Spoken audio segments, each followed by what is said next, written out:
Hello, my name is Christine Yunita from class 336C07.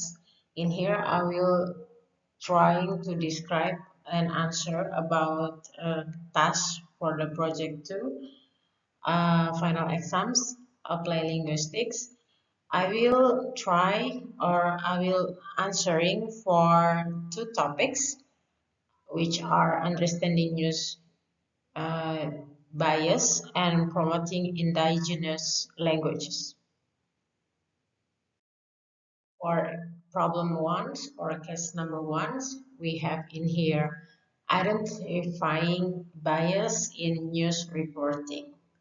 With the question, what linguistic features should Mr. Thompson focus on to identify bias in news reporting?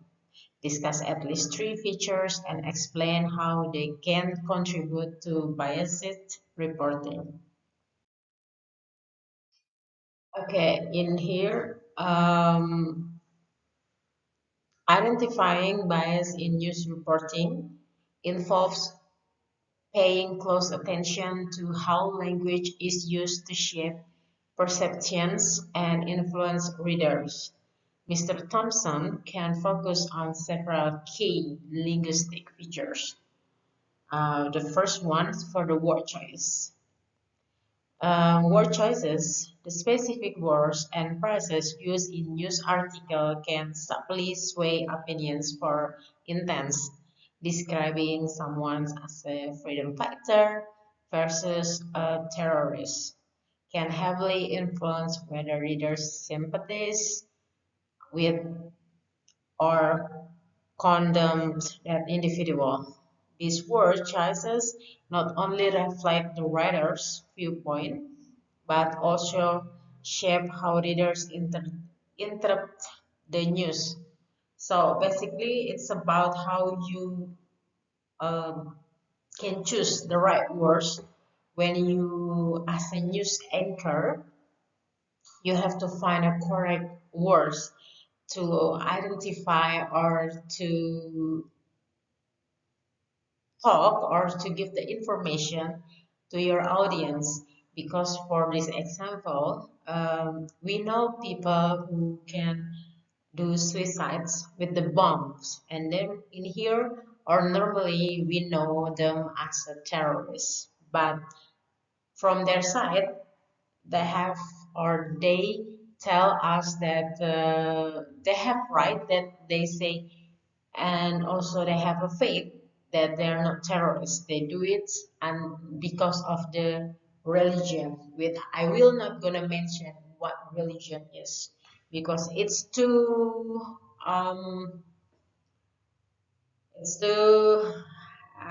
afraid somebody it will not a good context talks about the religion here, so I will skip that one. So instead of call them a terrorist from their side, they're a freedom fighter. So yeah, it is how it is. It's there is always two sides of the coins. So it's not only one side. So that's why when we choose to use the words, we better use it in a correct way, because how the audience will respond, that also will be impact from how we as the news anchors say it. There's framing. This refers to how a story is presented and structured. The headline, lead paragraph, and overall narrative can set the tone of the article. If a story consistently highlights negative aspects while downplaying positive ones, it can create a biased perspective. Similarly, farming and even from only one angle or omitting relevant facts that can skew readers' understanding of the complete picture. I don't quote quotation patterns. The selection and portrayal of quotes can reveal biases in news reporting. Journalists may choose to prominently feature quotes from sources aligned with their own views, while marginalizing or omitting perspectives that contradicts their narrative. The way quotes are introduced, such as using natural language like stage versus more subjective terms like climb, and also subtly influence readers' perceptions of the credibility and reliability of the sources. There is number two, or the case number two, problem number two, about promoting indigenous language through education.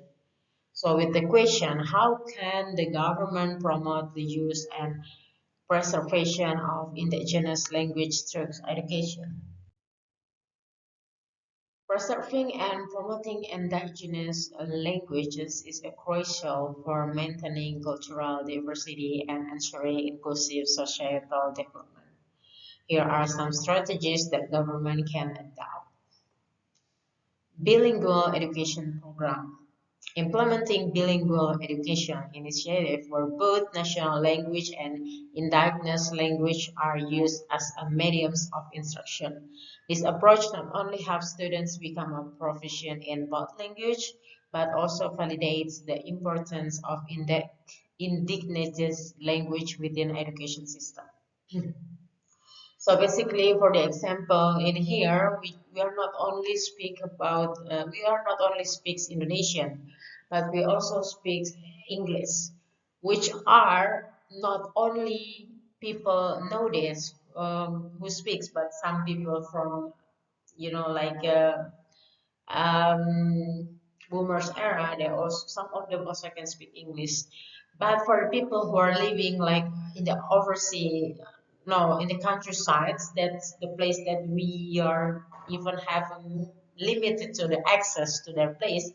Not all of them speaks English, or even not all of them speaks fluently in Indonesian.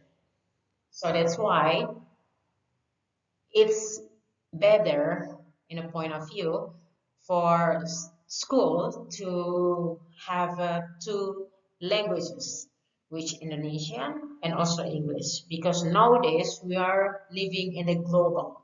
So the more you know, and English is the global languages other than China, for example. So it's better if we know two languages at least, so it will help us to more understanding about what people say, and then it's also will open our eyes with the global issues that we have.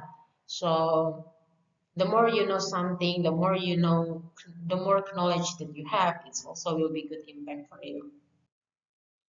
For the number two, we have curriculum integration. Integration in indigenous language and cultures into the national curriculum. This involves developing education materials such as textbooks and teaching aids and indigenous language, training teachers to be proficient in these languages and incorporating indigenous language systems across various subjects can further strengthen cultural identity and pride of the indigenous community. For number three, we have a community engagement and support. Collaborate closely with indigenous communities to understand their specific linguistic needs and aspirations. Empower community leaders, elders, and educators to actively participate in designing and implementing language revitalization programs. Supporting community-led initiatives as a language classes, cultural workshop, and festival helps sustain indigenous language as living, dynamic elements of national heritage.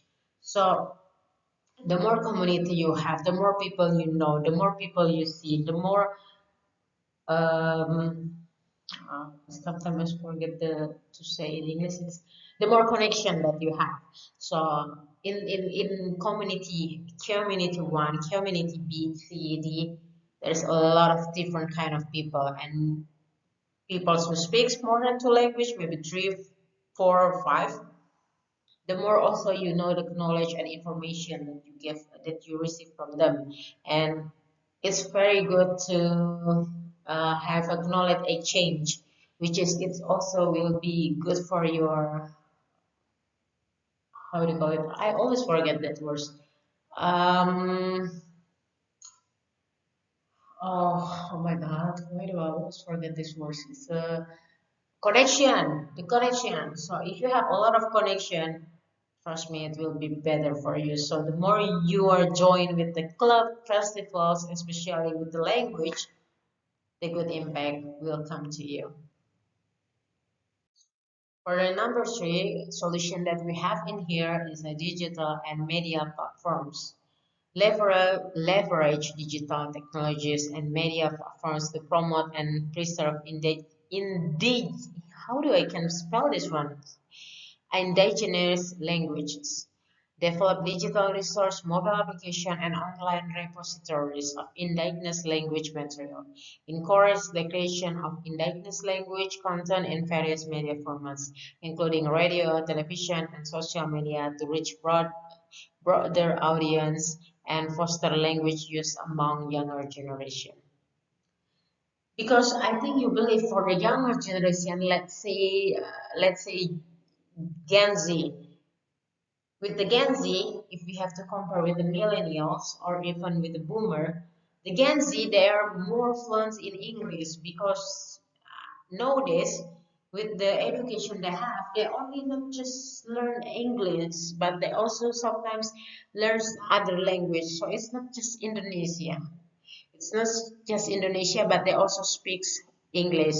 And at that time, when I was in senior high school, I also learned other language, which is I have Japanese. At that time, the teachers show us how you uh, have a alphabet in Japanese, which that's not easy. And at that time, I only have Japanese, English, and also Indonesian. So it helps me a lot with my career and also with my personal life. So I think that's it from my side. I hope my explanation is give you more knowledge, and also thank you so much for your time. And I hope you have a good evening, you have a good day, and once again, thank you so much. I am Christine, Unit Sadipun.